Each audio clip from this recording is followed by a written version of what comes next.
over the years that I've spent learning how to sharpen, both when I was cooking professionally and now doing this business I do now, people have been really gracious with information.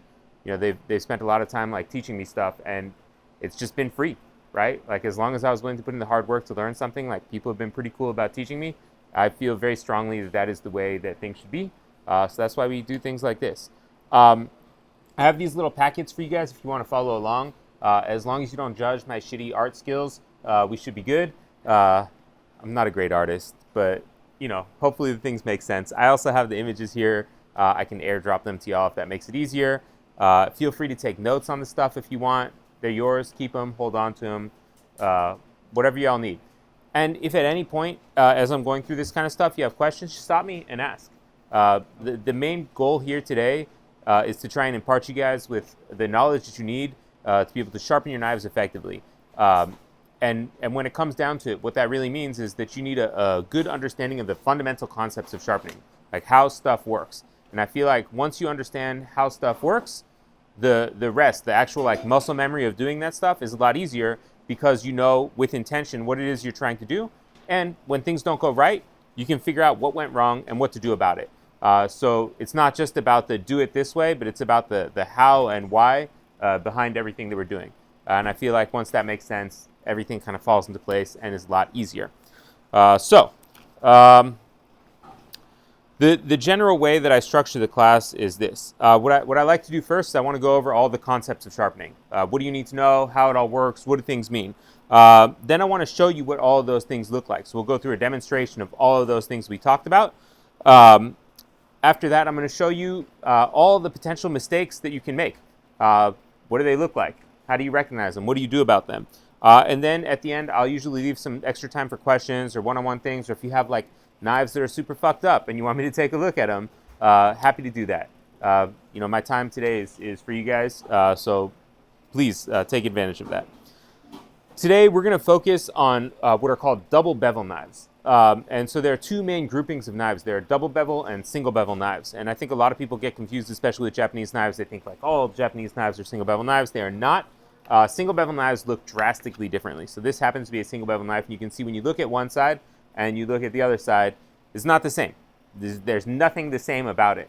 And in fact, they're hollow ground on the back side, and they have like a big bevel on the front side. And they are generally highly specialized knives. So for example, this is a deba. This is geared towards fish butchery. There's the yanagiba. It's a long slicing knife for raw boneless proteins. And an usuba, which is a vegetable knife, not just for general vegetable use, but for like very specific vegetable techniques pertaining to Japanese cuisine. Double bevel knives, on the other hand, look something like this. The sides might look a little bit different. Maybe the bevel is larger on one side than the other, but they pretty much look the same, right? When you look at one side and you look at the other side, that shit is the same. The bulk of what people tend to use, especially in Western kitchens, are double bevel knives. So that's like your chef's knife, utility knife, sujihiki, peti, santoku, nakiri. Whether it's a Japanese knife or a German knife, the bulk of them are double bevel knives. I imagine that is what the bulk of you guys are using. Some of you guys might have single bevel knives, and if you have questions about those things, let me know. I'm happy to go over that as well. But today, we're going to focus on the double bevel stuff because that is the most pertinent to what it is that you all are probably doing on a daily basis. So that is how to differentiate between double bevel and single bevel knives in general. When do you sharpen your knives? Like what's the metric by which you judge your knives need sharpening? There's not like any specific time frame. It's not like you have to sharpen every 6.25 days or every like 12 hours. You know, pay attention to what's going on, right? Like as you use your knife, how's it working for you? Are you happy with it? Are you not happy with it? Does it cut the way you want? Are you getting the results you want or not? If it's not working the way you want, that's the time to sharpen. So if you're cutting tomatoes and instead of going through it easily, they're getting kind of smashed, or if you cut chives and they get all oxidized, or like cilantro or basil, they get oxidized real quick and get messed up, it's probably a good time to sharpen.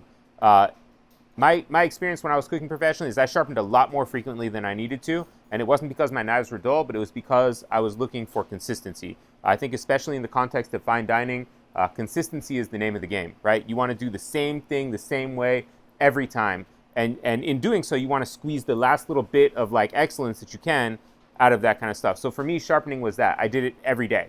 Not because my knives were dull at the end of the day, but because I knew that if I went through this process of maintaining them daily, anytime that I picked up my knife, it was going to work the same way that I needed to work. So I knew it was one less thing for me to worry about. How was my knife going to cut? I knew how I was going to cut. I could focus on all the other things that I need to do.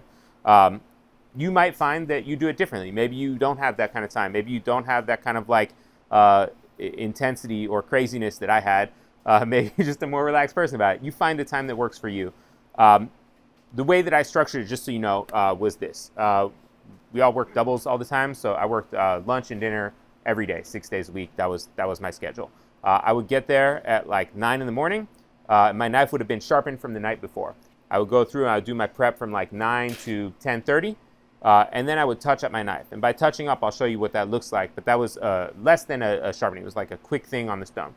From like 10:30 to the end of lunch service, I would be in lunch service. I would touch up my knife. I would prep out a little bit more. I would touch up my knife. I would take a break. I would come back. I would do some prep before dinner. I would eat family meal real quick. I would touch up my knife, and I would let that ride through service. And at the end of the knife, I would do like a sharpening. And because I was doing it regularly, it wasn't taking me like 30 minutes, 45 minutes, an hour to get sharpening done. It was taking me like 10, 15 minutes max. And that way I knew the next morning when I rolled in, things were ready to go. So that was how I did things, and that was what worked well for me. So before you start sharpening, there are a number of things that you want to pay attention to just before you even think about putting your knife to the stone. The first thing that you want to look at is just overall, like, what are the issues? Is my knife chipped? Are there like deep scratches? Is it like a wonky ass profile? Does the heel stick out like a talon? Does the tip look like a bird's beak? You know, what's going on with this? Just look at it quickly and see what's going on. Are there like really obvious glaring issues that you need to address? Take note of those. The next thing you want to look at is straightness. If your knife is not straight and you do any sharpening to it, it's going to get really messed up. So you want to pay attention to straightness. Fixing straightness is not always the easiest. So if you see something is not straight and you don't feel comfortable, like really comfortable with yourself fixing that, find someone that is professional to do that. Like we do that for a lot of people. We use like this kind of device to fix straightness, or, you know, different things like that. So when you look at straightness, this is what you're going to do. You're going to line the knife up with one eye, and you're going to start moving your focus from the heel section all the way towards the spine, or towards the tip rather. And you're going to kind of like slowly tilt up. Does it look straight? Does it not look straight? Sometimes having something that's like a straight line in the background can be helpful. It's like the corner of a wall or something like that. And then I'll do the same thing from the edge side. Sometimes there's like a bend in the edge, but not a bend in the spine. And so it's important to look from a variety of angles. I'll do the same thing then from the tip. And again, this way. All right, so this knife seems pretty straight to me. I also want to see if there's any kind of like warping or twisting. And so holding it up this way and trying to line the edge in between the two sides of the spine right in the center will give me a sense of whether one side comes up or comes down relative to the spine. So I can look at it like this, and again, flip it over to look at it like this. And the same thing from the spine on both sides. Just holding it up at eye level. It takes some practice to get used to seeing those things. I found like one of the guys I trained with in Japan, he's like a much older dude and his eyes are really messed up, but he manages to see more shit than I do. It's not about like how good your eyes are, it's just about like knowing what to look for. And so as you do this with time, you might start seeing more and more with your knife.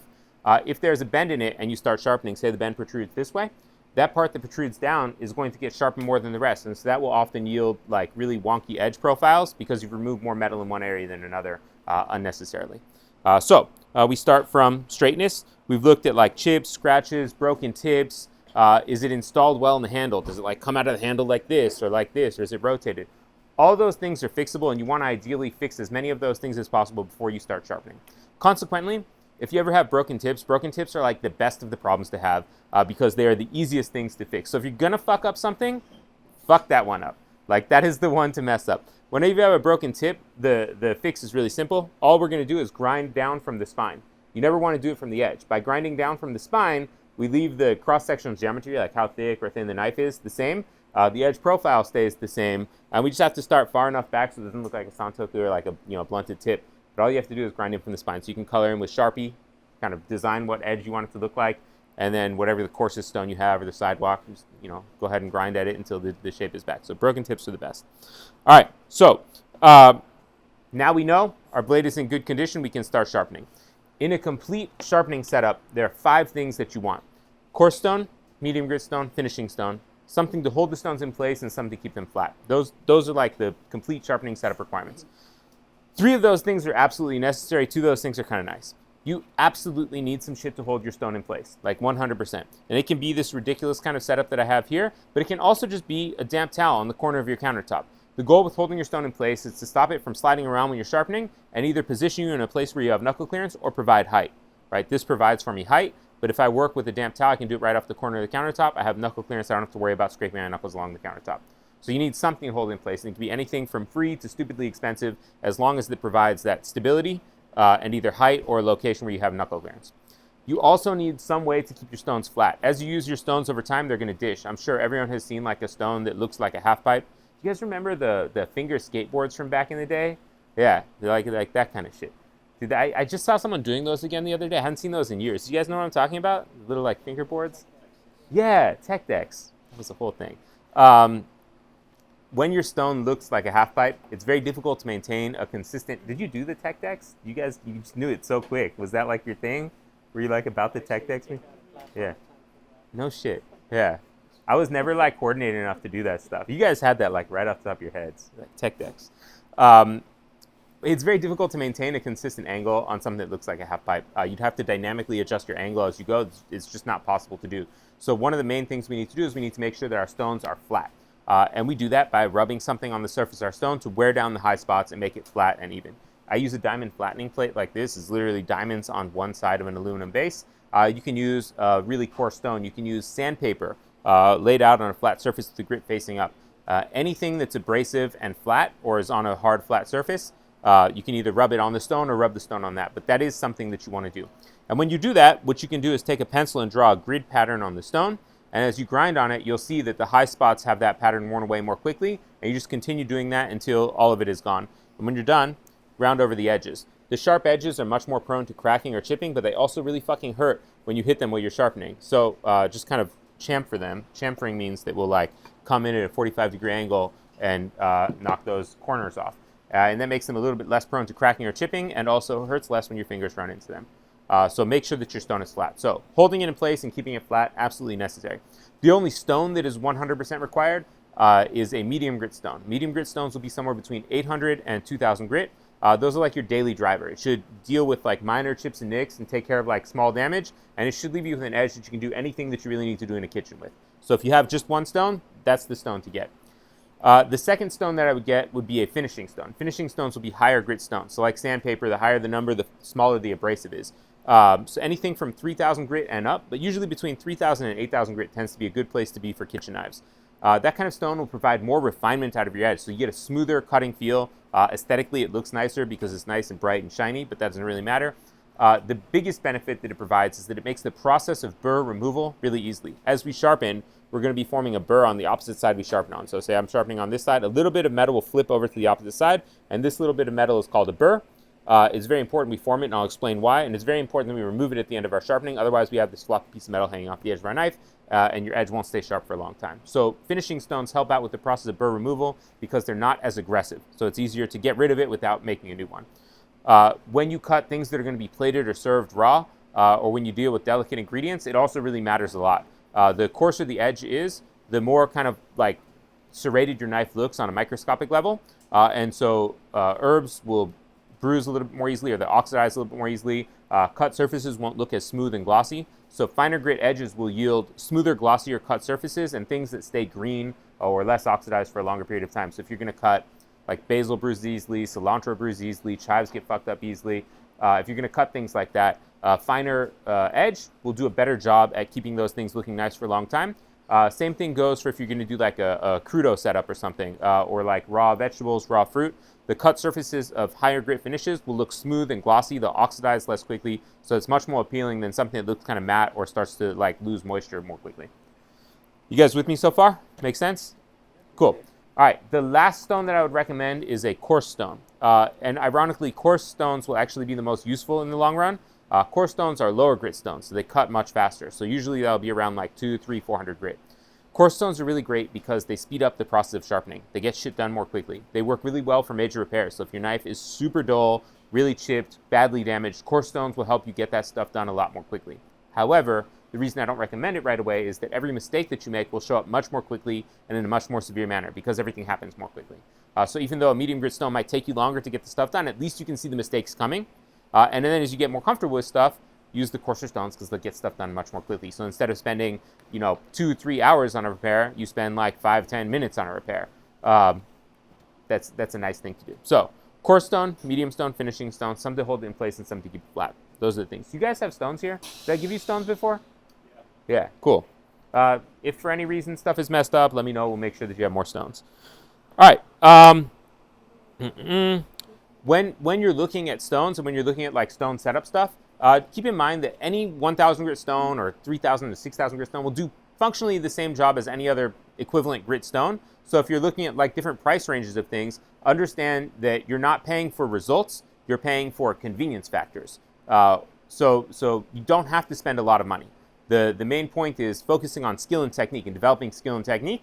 You can do a really, really good job with basic tools. But as you start getting like dorky about it as a hobby, you might find that you have specific preferences. I like this kind of tactile feeling, or I like how slowly this stone dishes, or I have really hard knives and I need something that cuts faster for that kind of stuff. Cool. But otherwise, like 1,000 grit will leave 1,000 grit edge no matter what the stone is. So don't worry about buying really expensive fancy shit. Focus on skill and technique first and foremost. And as you get dorkier about stuff, you might find that you want more later on. There are three main kinds of sharpening stones that exist. There are ceramic stones, magnesia-based stones, and resinoid-based stones. And this matters because it speaks to what you need to do before you use those stones. Ceramic stones are by far the most common, and like this one that I have here, they need to be put in water prior to using them. They need to be left in water for roughly like 5 to 10 minutes. But the goal is you want to have bubbles stop coming out. Once the bubbles stop coming out, the stone is fully saturated with water and it's ready to use. So make sure you put it in water for a long enough time to get it soaked first. Once it's soaked, you're going to splash water on it as you go. But at least you need to do that first. Resinoid-based stones, which I don't think I brought one with me today, unfortunately. Resinoid-based stones are often sold as splash-and-go stones, and so they can just have water splashed on them. But if you leave them in water, they will slowly absorb that water. And as they absorb that water, they'll get softer and muddier, and they'll hold water better. I leave them permanently in water. However, soaking and drying repeatedly causes them to crack. And it causes them to crack because when they absorb water, it gets all the way through, but when they evaporate, the outside evaporates more quickly. When they absorb water, they swell. So when it evaporates, it loses mass, and it starts to contract around the center of the stone that still has water in it, and it develops stress fractures from that. So I leave them permanently in water, but you either leave them permanently in water or use them as splash-and-go stones. Resinoid-based stones tend to do a better job at polishing. Magnesia-based stones like this, these are totally splash-and-go stones. So if you don't want to deal with soaking stuff, you don't have time for that shit or space for that shit, magnesia-based stones work really well for that because all you have to do is splash water on them. Don't soak them. Soaking them will cause them to disintegrate. Don't soak them. So all you do is splash water on them. So it's important to know what kind of stones you have. And if you're not sure, ask someone. Ask me, ask the person you bought them from, but you should know that kind of stuff. Same thing goes for stone fixers. Like I said, there are a lot of different ways to get stone fixers. You can get like big, really coarse stones or diamond flattening plate or sandpaper, but make sure you have something for that. How many of you guys use Japanese knives now? Is it mostly like German knives, Western knives? What kind of knives do y'all use? Most of them are Japanese. Mostly Japanese knives? Cool. Do you guys use honing rods with your knives? All right. So for most Japanese knives, I don't recommend honing rods. And the reason that I don't recommend honing rods is because Japanese knives are thinner and harder than their Western counterparts. And as they get thinner, they'll move through food more easily, but they'll be more fragile or brittle. And as they get harder, they'll stay sharp for a longer time, but they'll be more fragile or brittle. And the main things that cause damage are hitting really hard things like bones, frozen food, seeds, nuts, hitting things with excessive force like really hard board contact, like hacking motions into stuff, and lateral force exerted across the edge, pressure coming from the side across the edge. When you use a honing rod, you're exerting lateral pressure across the edge in a small concentrated area. Because the honing rod is round, the edge is straight, they come together in this small point of contact called a tangent. And so all the pressure is localized in this one area. And if you do that with any real pressure, it can cause chipping along your edge, sometimes small chipping, sometimes bigger chipping. If you do want to use a honing rod, try and use smooth ceramic or smooth borosilicate glass rods. They're a little bit better. And also use proper technique with them. So instead of using that stuff up in the air like this, take a towel, put the tip down, and do it like this. You only have one moving part. You can control pressure a little better, and you can see the angle at which you do stuff. And still, avoid that on single bevel knives entirely, or on knives that are on the more extreme side of thinness or hardness, because it's more likely to cause damage. Instead, you'll want to use a finishing stone like a stropping motion. I'll show you how to do that for quick touching up. Cool. All right, so first part of sharpening that we're going to talk about is body positioning. And the body positioning that we're going to use for sharpening is really similar to the body positioning you should be using for cutting, and it's going to look something like this. As I walk up to my stone, instead of squaring off like this, I'm going to take a step back with my right foot if I'm right-handed, or my left foot if I'm left-handed. Anyone left-handed? Cool. Are you the kind of person that translates well in your mind, or do you want to see stuff done left-handed as I do things? No, I should be able to check. Okay, cool. If for any reason you want me to show you stuff specifically left-handed, like speak up and let me know, and it will just look slightly stupider than what I normally do.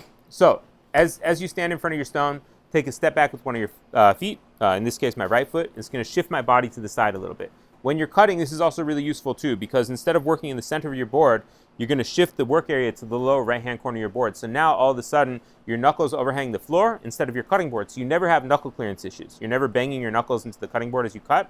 Your arm has much better range of motion. And as you look down, you're not as off balance as you would be this way, being kind of more forward heavy. This way you can look down without being off balance. You can gauge cut thickness a little better. So same body positioning for cutting is the same body positioning we're going to be using here for our sharpening. So now I have my body positioning down. I'm going to focus on my grips. As I hold the knife in my hand, I'm going to hold it in my right hand. I'm going to use a pinch grip to start. So a pinch grip is going to be the pad of my thumb and the first knuckle of my index finger on the side here, way up here on the blade. My middle finger is going to fit down into this area over here. My last two fingers kind of just lightly around the handle. So that's the pinch grip. And I'm going to move my index finger up to the spine and my thumb down towards the heel. And this is the kind of grip that I'm going to use as I sharpen the first side of my knife. This hand is going to be responsible for angles. Angle of approach, meaning this angle here, and angle of sharpening, meaning this angle here. This hand is going to be responsible for the amount of pressure I apply and as much of my back and forth motion as I can possibly muster to do with this hand. So I know this hand is going to be involved with that, but as soon as I start to put pressure in this hand, it has a tendency to either press down or lift up. I want to maintain consistent and even pressure over the surface of the stone, so I use this hand to apply pressure, and I keep this hand over the center of the stone so the pressure is evenly distributed as I do my sharpening. So I take 2 to 3 fingers. I come as close to the edge as possible without touching the stone. All right. If you can feel the stone under your fingertips, your fingers are going to start bleeding. So just move them up a little bit so you don't grind away your fingertips. Okay. In terms of the angle, there's no correct answer, but there are kind of safe bet ranges. For most Japanese knives, the safe bet range is somewhere between 10 and 15 degrees per side. So what does that look like? 90 degrees, 45 degrees, 22.5 degrees, 11.125 degrees. You can break it down just by like having things as you go, but also you can just use your cell phone because we have angle meters built into our cell phone. If you have an iPhone, the measure app here has a little level like this. So it's got the measuring thing over here and then the level thing. And you can take the level thing and you put it down on something and zero it out, and you can literally lift up and see what the angles are. Cool. Also has a horizon when you hang photos at home. So say that I want to do this on my stone here. I can take it and I can zero it out like this. And then I can slide my knife under here and I can see what angle I'm sharpening at. And it's not that you need to do something specific, like you don't have to be exactly at 10 degrees or exactly at 15 degrees, but you should be somewhere in that kind of range because that's a nice, smart, safe place to be.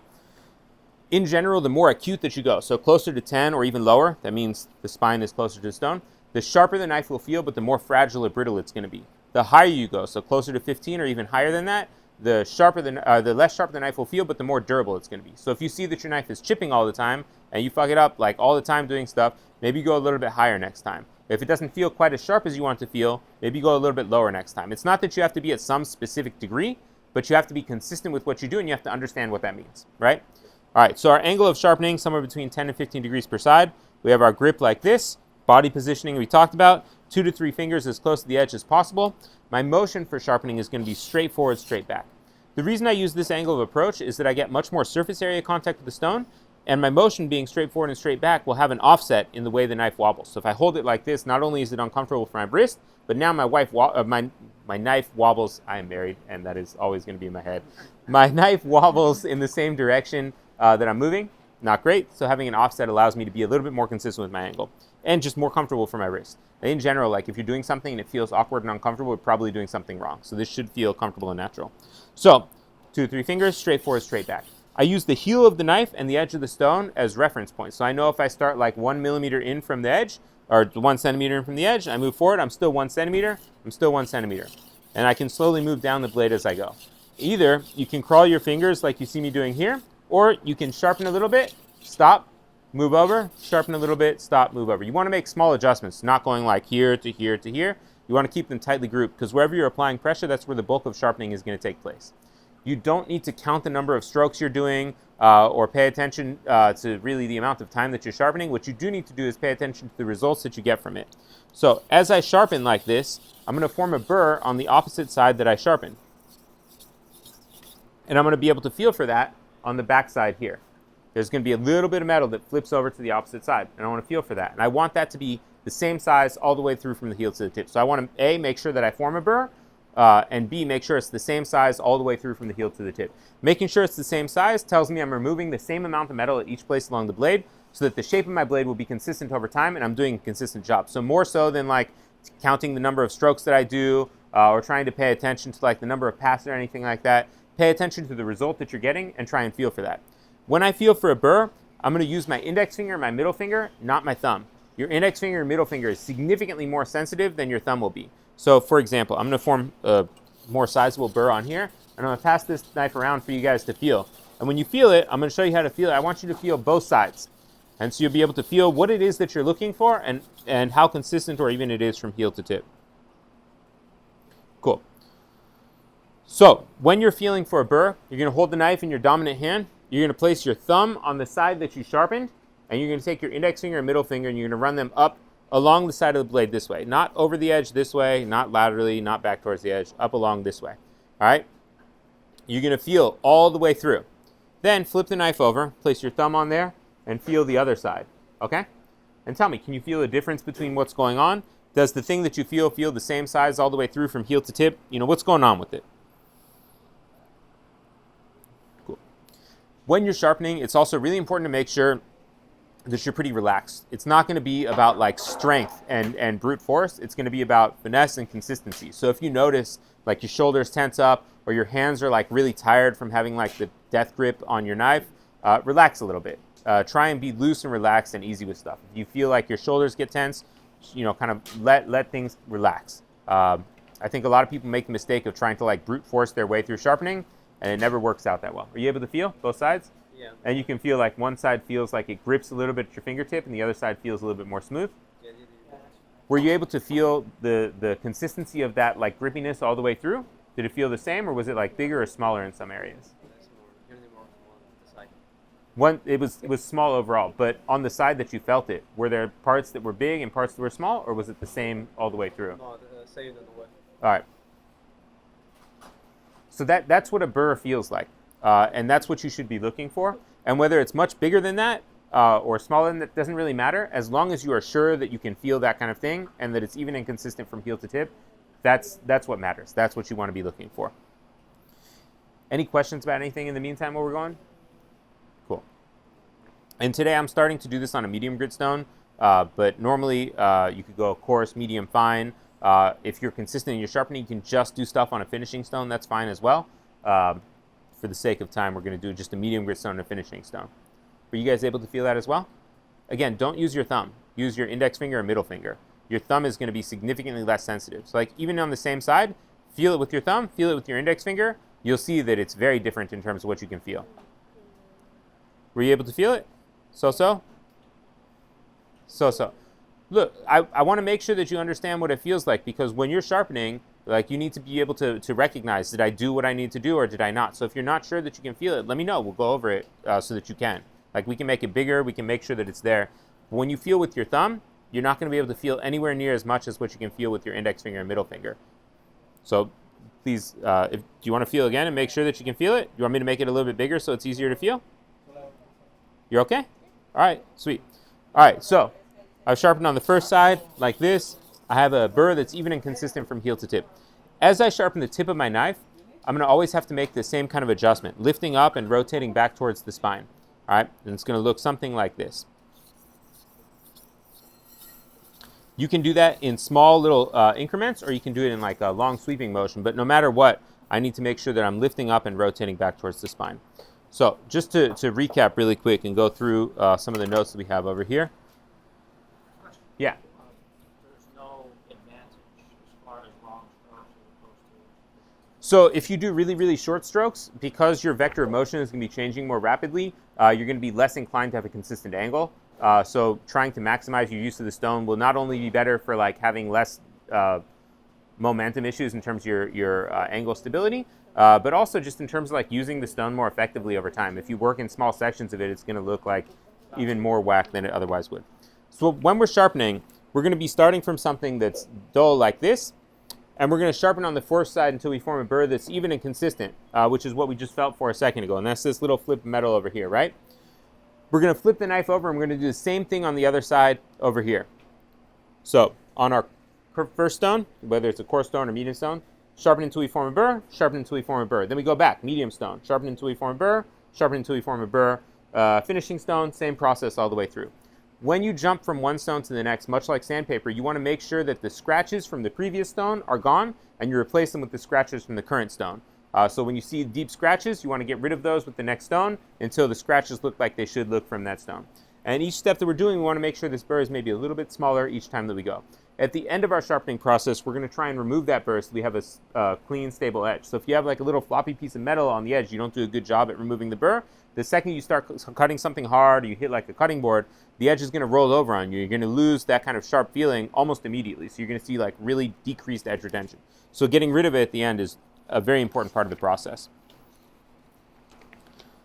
Over time, as we sharpen, we're going to get into thicker and thicker sections of the blade. So like as you move up into the blade this way, it's going to get thicker and thicker as you go. The biggest determining factor of knife performance, the thing that's most important about knife performance, is what's called cross-sectional geometry. And that's like how thick the knife is and how it tapers from spine to edge. Like how thin does it get as it goes down.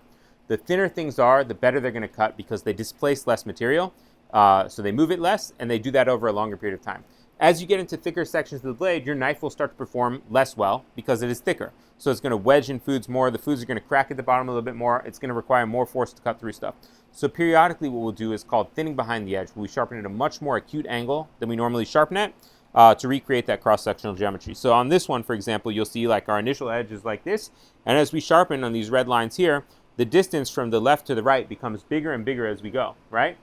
So when you try and cut like a potato or a butternut squash, it's going to get stuck. Food's going to crack. It's going to require a lot more force. So if you want it to be thinner, what you do is you sharpen at a much more acute angle. So you lower the spine quite a bit like this, and like these green lines here. And that way then we can regain control over how thick or thin our knife is behind the edge. So if you notice that your knife is starting to wedge in foods, doesn't feel as easy to cut things as it once did when you were starting, thinning behind the edge is probably something that you want to take a look at. So instead of just simply sharpening like one side and the other side every time you sharpen, you want to keep that in mind. Like, do I need to do a little bit of that thinning maintenance every time I sharpen, or every few times I sharpen, or every couple of months? But definitely pay attention to the way things cut so you're being on top of that instead of letting it get like much worse and then doing something drastic about it and letting it get much worse again. The more that you can be consistent in your care and maintenance of that, the better it will be. Do any of you guys have knives that are like really thin, really hard, really brittle? You find like that they chip a lot on you? Not so much? Sometimes you'll see like in the Takamura or like you have the Ginga stuff, things that are crazy thin. They tend to chip really easily, but you want to maintain that really thin cross-sectional geometry because they cut better that way.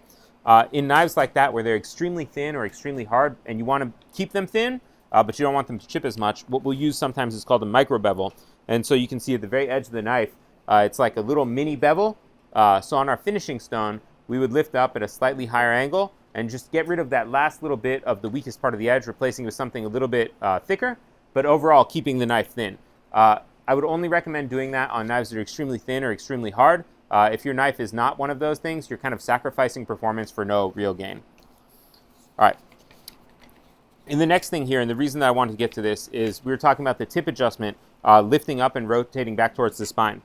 When you look at this top image here, you can see that the bevel, this red line to the black line there, is the same size all the way through to the very tip of the knife, right? So if I want to have the bevel be the same size all the way through, at the very tip, I need to get that section from E to D to come in contact with the stone. And that's true on either side of the knife. I need the bevel width to come into contact with the stone. But the only way that I can achieve that is by lifting up a little bit and rotating back towards the spine. And that's true on either side of the knife. So no matter what, when I sharpen the tip of my knife, my adjustment will have to include some lifting up and some rotating towards the back. And as I do that, I can always check and see, for example, did I lift up enough? Did I rotate enough? Do I need to do more? You'll be able to see what that is, but you need to make that adjustment no matter what you do. So that's kind of what this is showing here. You're looking for an even and consistent bevel from heel to tip. When you're thinning, the blue line to the red line here shows the minimum amount that you want to do. So it's about like 1/5 the blade height. If you're doing less than this when you thin, so if you see scratches in less of an area when you're thinning, you're not having a significant enough impact on the overall kind of shape or geometry of the knife. If you do more than this, it's fine. It just takes more time. So oftentimes when I thin, you'll see me hitting like all the way up, like halfway up the knife, or like 1/3 the way up the knife. It's a larger impact on overall cross-sectional geometry. Sometimes people talk about also asymmetrical bevels. If you've ever heard people talk about Japanese knives being like 70-30 or 60-40 or 90-10 as opposed to 50-50, people are talking about these asymmetrical bevels. And what they mean is the bevel appears larger on one side than the other. And they're trying to figure out a way to express that kind of stuff. Is this something you guys have had to deal with before? Have people talked about this kind of thing with you? Not so much? All right, cool, great. I think it's a stupid way to think about things, so I always try and explain to people this. Instead of worrying about these kind of ratios, when you cut with your knife, see what happens. When you cut, does your knife cut this way? Does it cut this way? Does it cut straight? If your knife is steering in one direction, that means it's exerting more pressure on one side than the other, right? And that's problematic, and we need to get it to cut straight. So we want to get it to create more surface area on the side that we're steering towards. So if my knife steers this way, I need to create more surface area on this side to get the knife to exert more pressure in that direction and cut straight. And I can do that by adjusting the amount of time that I spend sharpening on either side, the angle that I sharpen on either side, or a combination thereof. And you just need to remember that if you start to mess around with the angle, the more acute that you go overall, the sharper it will feel, but the more brittle it will be. The less acute that you go, the less sharp it will feel, but the more durable it will be. So you want to pay attention to those things. In some cases with clad knives where there's like soft steel on the outside and hard steel in the center, you want to be really careful about going too far off to one side because eventually the edge will kind of become the cladding as opposed to the core steel. So in those cases, you want to try and keep the apex of the edge a little bit more centered. On knives with distal taper, meaning where they get thinner as they go towards the tip, if you do that kind of thing and you don't compensate for it,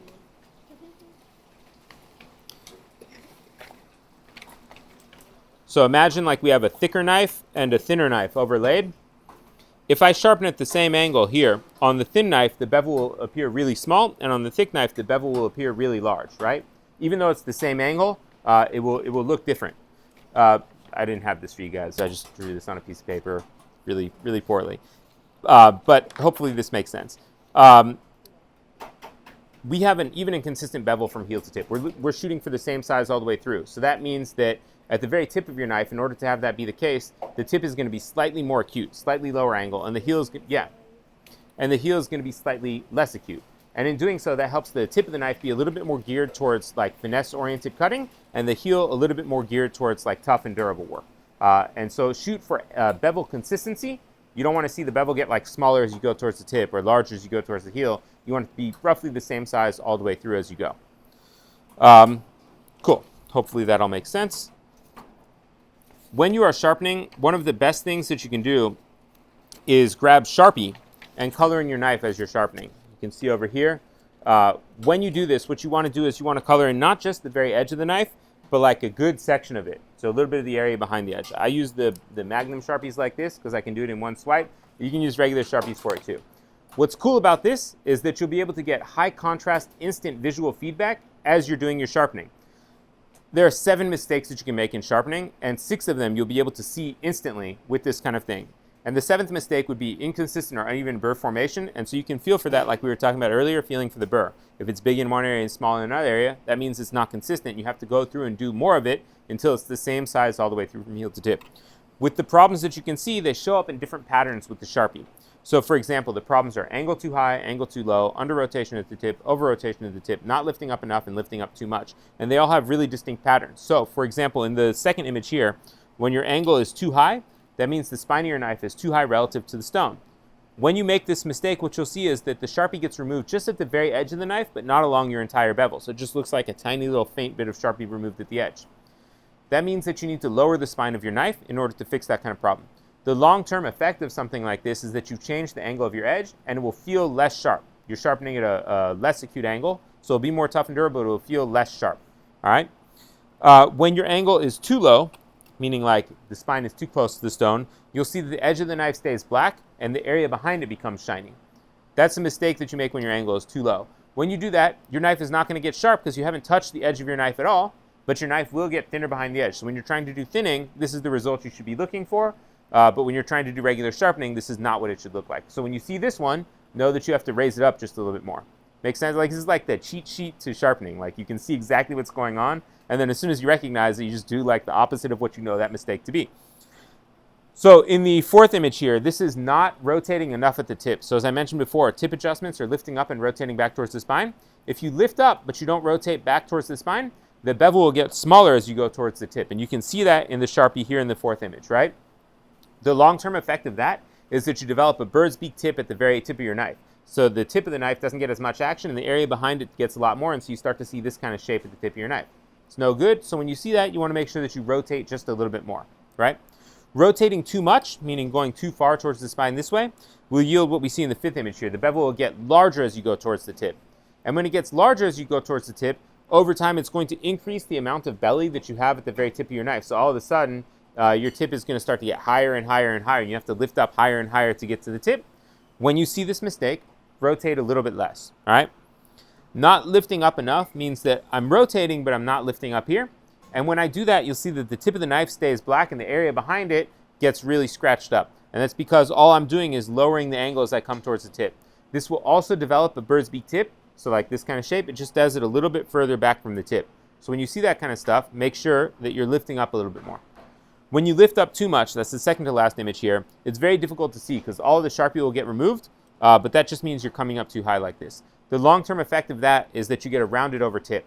Sometimes you can see it coming because instead of light reflecting over the plane of the bevel like this, it starts to look like this. And so you'll see it, kind of bend over the tip like that. And in really extreme cases, you can see the tip kind of bend to the side when you look from the spine. But more often than not, you just lose the tip of your knife. It looks rounded over. So when you see that kind of thing consistently, make sure you're not lifting up quite as much. And if you do make that mistake and you round over the tip of your knife, you deal with that kind of like we were talking about for broken tips earlier. Grind down from the spine until you've reshaped the tip the way that you want it to be. When you sharpen perfectly well, you'll see that the Sharpie gets removed consistently and evenly all the way through from heel to tip. So you know, like when you get that last image here, you've done a good job. When you're doing this, just keep in mind that Sharpie and water don't mix well. So dry off your knife, color that shit in, let it dry for a second, sharpen just a little bit, stop, flip it over, check your work, color it in again, do some more sharpening, check your work. So color it in frequently so you can continually see what's going on. When you keep sharpening, you're not coloring it back in, you're not going to be able to see the mistakes you're making past whatever your first mistake was. So make sure you do a lot of that. And then when you're done, the easiest way to remove that is with acetone and cotton pads. So if you have like nail polish remover and some cotton pads, that is the most effective way to get rid of that so you don't have Sharpie all up in your food. Does this all make sense? You guys are with me on this kind of stuff? All right, perfect. Any questions about any of the stuff we just went over before we go back to the sharpening demo? Cool. All right, so here I've sharpened on my first side, and you see lifting up and rotating back towards the spine. And when I do this, there's a sound that I'm looking for also. You hear how it has that swishing sound at the end? And that's different from just this. Right. The reason that I have that swishing sound is that I'm connecting this to the rest of the bevel. So it's not just its own separate section. When people sharpen it as a separate section, you get like odd transitions where like this is like this and this is like this, and there's like a sharp angle in between them. So blending them together helps mitigate that as an issue. I like to tuck my arm inside when I do this. So as I come up towards the tip, I tuck my arm inside so that I can do this kind of adjustment because it allows me to do all of that adjusting that I want to do with simply a rotation of the wrist. This takes care of lifting up and rotating back towards the spine in one move. If I don't do that, I have to be way out here. And you can do it like this, but there's a lot more going on. You can see I have to like adjust my wrist and bring my elbow up to do this kind of stuff. But if you feel more comfortable with that, no stress. There's not like one single right way to do stuff. You just have to get results that make sense. So I'm feeling from my burr, it's even and consistent from heel to tip. I've completed my first side. I'm going to go back to my pinch grip. And for the second side, I'm going to put my thumb at the spine and my index finger down at the heel. And this is going to be the grip that I use on the second side. Here, I can't hold the same angle of approach being like roughly 45 degrees because the handle gets in the way. So I start off perpendicular. If you want to switch hands and you feel comfortable just doing the same thing on the other side, just mirroring everything, also totally fine. Most of the people I've trained with tend to not do that, but it's not an uncommon thing either. So here, when I start out, I'm going to start out perpendicular to the stone. So instead of like this, so the handle's not in the way. Otherwise, same thing. 2 to 3 fingers as close to the edge as possible, and my motion straight forward and straight back. And then as I move down the blade, I can transition back into that 45-degree angle approach as I go. Yes? What's the, is there a particular amount of pressure or weight that you have to apply to 100%, yeah. It doesn't have to be exact, but you don't want to go too strong with it. If you have a kitchen scale, the easiest thing to do is just, press with your left hand on the kitchen scale.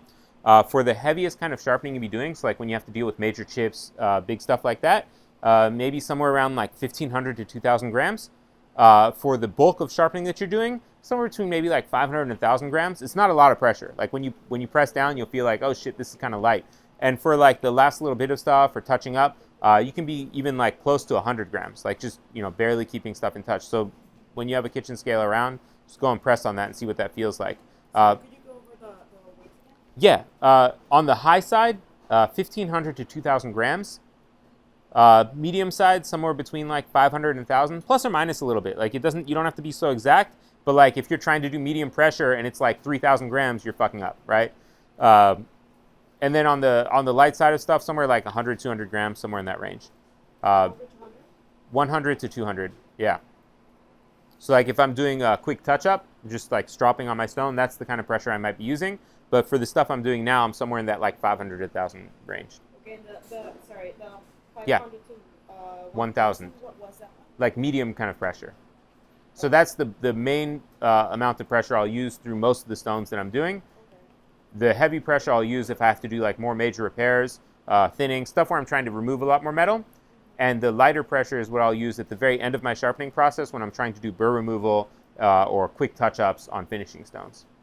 Cool? Yeah, for sure. Thank you for asking. So, same thing here. Either you can crawl your fingers up as you go, or you can stop and do sections. As you come up towards the tip, you're still going to have to make that same adjustment, lifting up and rotating towards the back. And again, there are a number of ways to do that. You can do small incremental adjustments, so like forward, backward, and then make like the tiniest adjustment, lifting up and rotating back. So instead of sharpening here, I'm sharpening here, and again, all the way up as you get towards the tip. You can step to the side and do this kind of like golf backswing type thing, where you can see I'm lifting up and rotating back towards the spine like this. One of my employees does it like this. You're all good, man. Again, it doesn't matter which one you choose. It just matters that you're making that adjustment, lifting up and rotating back towards the spine. So I'll check my work, and I can see the bevel looks even and consistent from heel to tip. And again, I'm going to feel for a burr and make sure I can feel that all the way through. So this time it's really clear. Feel both sides of this and see. And again, use your index finger and middle finger, not your thumb, on both sides. You can feel that really easily, right? Like it's very apparent. Perfect. I know you were like struggling to feel it earlier, so I wanted to make sure that now you know exactly what that feels like.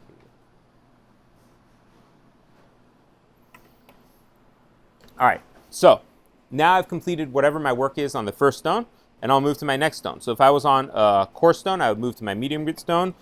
In this case, I was on a medium grit stone, so I'm going to move to a finishing stone.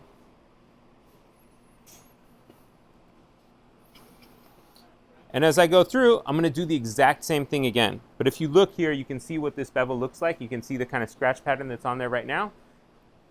There's some kind of faint whitish scratches on there. It's pretty easy to see. When we go to our finishing stone, it's going to be a lot shinier. You can see the difference there? Yeah. Right, it's like pretty apparent, right? So as I'm doing this kind of stuff, I want to make sure I'm looking. You can see how much shinier it is, right?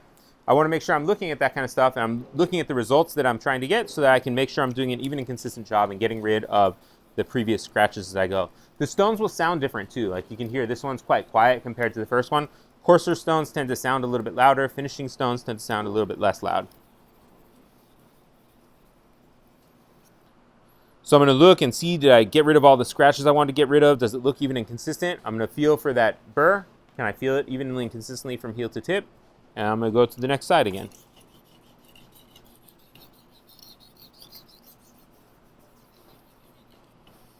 And again, you can do either small incremental adjustments like you see me doing here, so forward, backward, tiny adjustment, or step to the side, or do something like this. Doesn't really matter what you do as long as you pick something that does that kind of adjustment. Sorry, another question. Yeah. Are you also looking for the switch sound when you get towards the tip? If I'm doing the incremental thing, I'm not going to hear a switch sound because I'm just doing like small little sections of the blade all at once. But if I'm doing this thing, there should be that kind of swishing sound. It's just quiet on this stone. You can't hear it as well.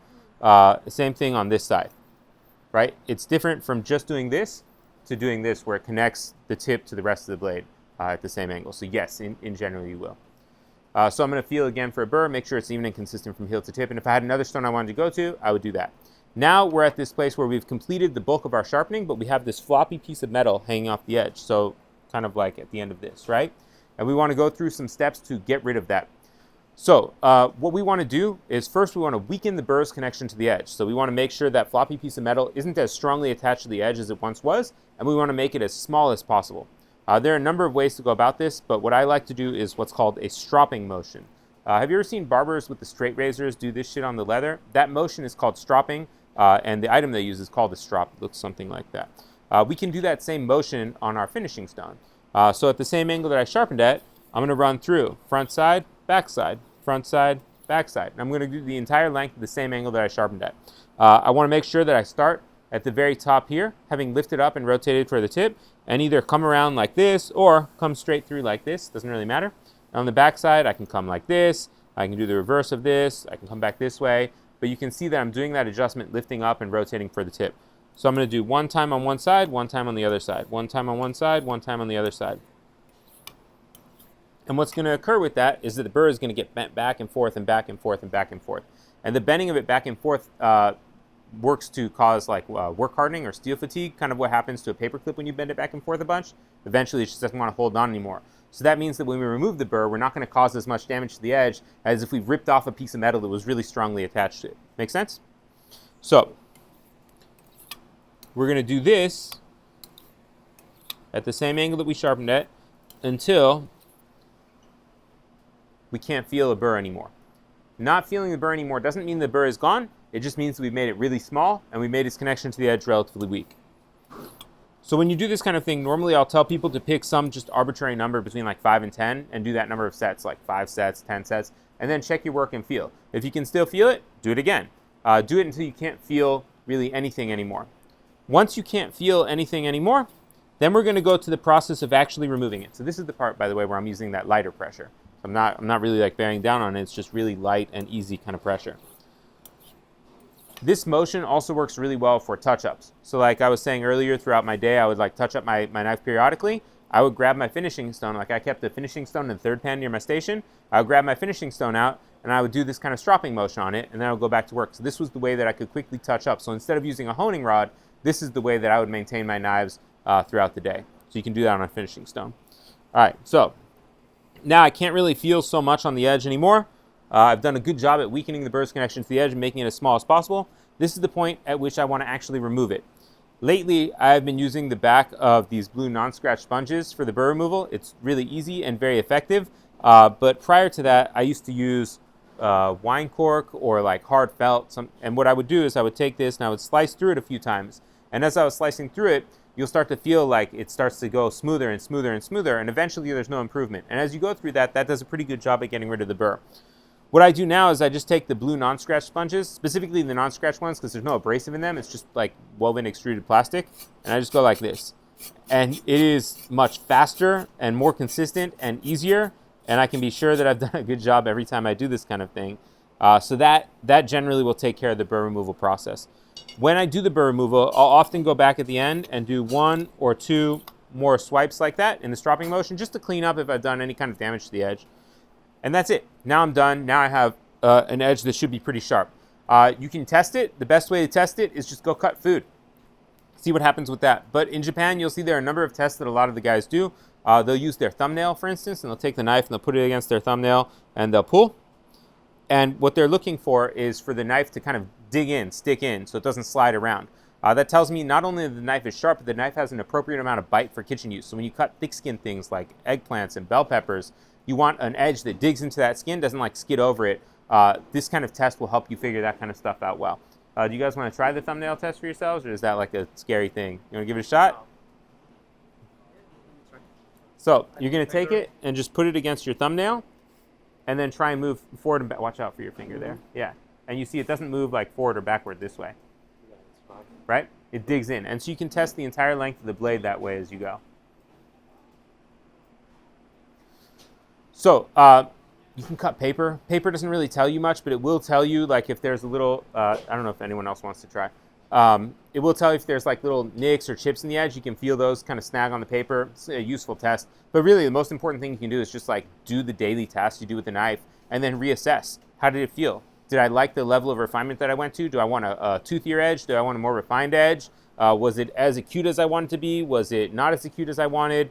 How long did the edge last? The more you can be introspective about how things are working for you, the better that you can do with all of your subsequent sharpening, making sure that you're doing a good job that enacts the game plan better for your needs. So like there's not going to be one right answer, but you're going to have to take time and say, what do I like? What don't I like? Why? Where do things work well for me? Where don't they work for me? Why?